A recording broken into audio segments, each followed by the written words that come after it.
Hey everyone, welcome back and happy Saturday. All right, guys. Well, we have a lot to talk about because I didn't realize that Kiki Monique was sitting on more OC information. And I didn't realize it would only take a couple of cocktails to get that information out of her. So this one's going to be interesting. Also, Jeff Lewis has entered the chat.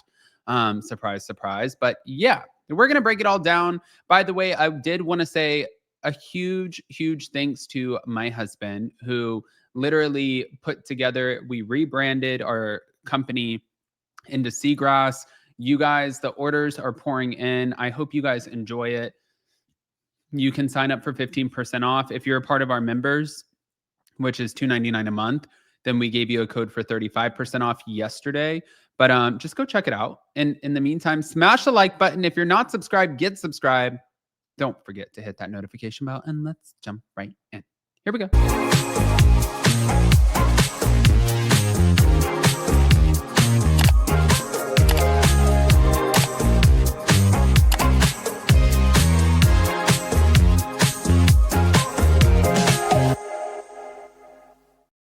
All right, guys. So Jeff Lewis is never one to shy away from just sharing his unfiltered opinion, as you guys know. And that's exactly what he does. This one was actually really interesting. I didn't know that he was going to end up sharing this, but okay. On his podcast, Jeff Lewis Live, or radio show on Sirius XM, Radio Andy, Shannon Bedore joined Jeff to debrief the cast trip to Amsterdam, focusing especially on some of the wardrobes and outfits. And Jeff asked Shannon, how do we get the message across to your castmates that they need to start dressing more appropriately? Now, he specifically referenced the Amsterdam outfits as unbelievable. And Shannon said that the cast was encouraged to push the style boundaries for the Amsterdam trip, dressing with an Amsterdam in mind vibe. Okay. So hold on, Jeff. They were pushed for this. They were pushed. Jeff's like, who gives a shit? You guys don't have control over your own life? No, he didn't say that. But Shannon herself, you guys can see her. She seems probably dressed like the most modestly. And Jeff even joked that she likely had at least 2 pairs of Spanx underneath. And listen, his complaint was, I feel like dress your age. It's time to start covering up. And he emphasized that age-appropriate dressing for the cast, it's a must. But while Shannon defended that castmates were directed to that look because of the setting and the windows and the red light district outing, Jeff maintained that some of the other ladies dared to bear in ways that he thought were missteps.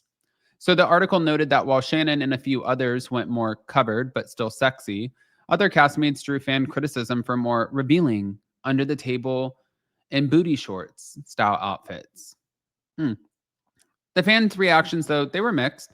Some praised Shannon and others for looking good. Others criticized Jeff for policing women's fashion, saying women should wear what they want. And while agreeing with some outfits, missed the mark. And at the end of the day, his message was a call for the OC cast to consider maturity and age and appropriate styling, especially in destination outing contexts like Amsterdam. And Shannon's response was, context matters. They were in Amsterdam on windows in the red light district, and the cast followed the direction that was given. So, okay. I mean, I guess the whole notion was dress your age. And I think that that's going to probably piss a few people off who are like, don't tell me how to dress. But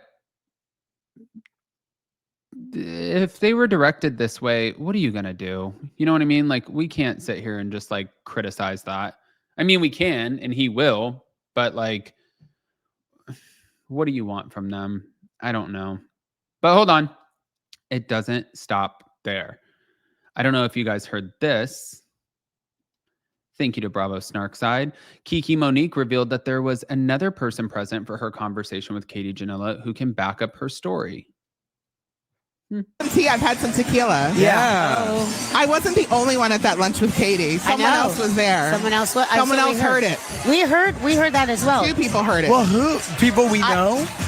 I'm not someone who calls people out. But what I'm saying is she's calling two people liars by saying she didn't say it. She said it in front of both of us. You know what gives me pause is that it turned into Gretchen said it, and then it turned to Sheena Shea is somehow involved. I love it that Sheena Shea is involved. I love any Sheena Shea involvement in anything. I love Sheena.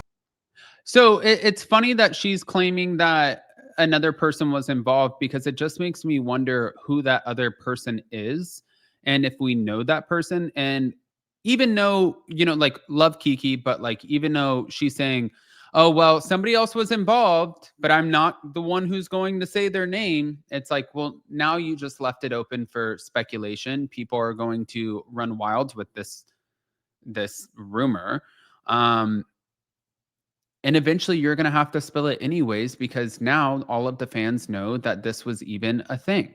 So unless you, like, if you didn't want it out there, I don't know why this would have been shared to begin with. But hold on, that's not it. True that you got in a car accident in the Lamborghini. I got in a really, really bad car accident. Does anyone not think that I have PTSD? My airbags exploded. I was shaking and crying. Was it your fault? No, it was not my fault. I was pulling out. I look, I'm clear. This guy came out of like another side street. He T-boned me. I go to open the door. I couldn't open the door. But you grabbed your Chanel purse, I hope. I did. It seems to me you're at a stop sign and you're supposed to yield to traffic. I am. You went, a car came out and hit you, but you were supposed to yield to him, but you didn't see him. And he should have yielded to me, and he did not. Did he have a stop sign? No, but he... Thank God you didn't have a witness either. I know, like I'm telling you, I did the right thing. Didn't The lie detector determined that was a lie. Okay. Listen, as somebody who just wrecked my husband's car, I'm probably the last person who should be commenting on any car accidents. But Melissa Gorga, I feel you, girl. I didn't crash a Lamborghini. I don't have one of those. I did crash my husband's Tesla, though. And I'm working on it.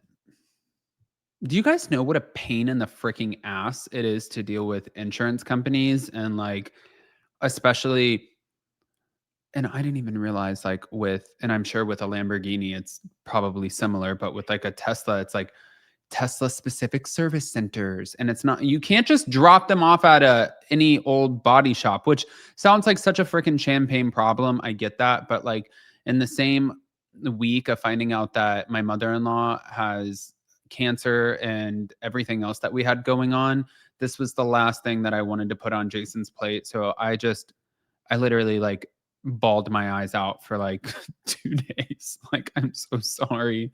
But yeah, here we go. Everybody's safe though, and that's what insurance is for. Smash the like button. If you're not subscribed, get subscribed. Don't forget to hit that notification bell, and we'll see you soon. Love you guys. Bye.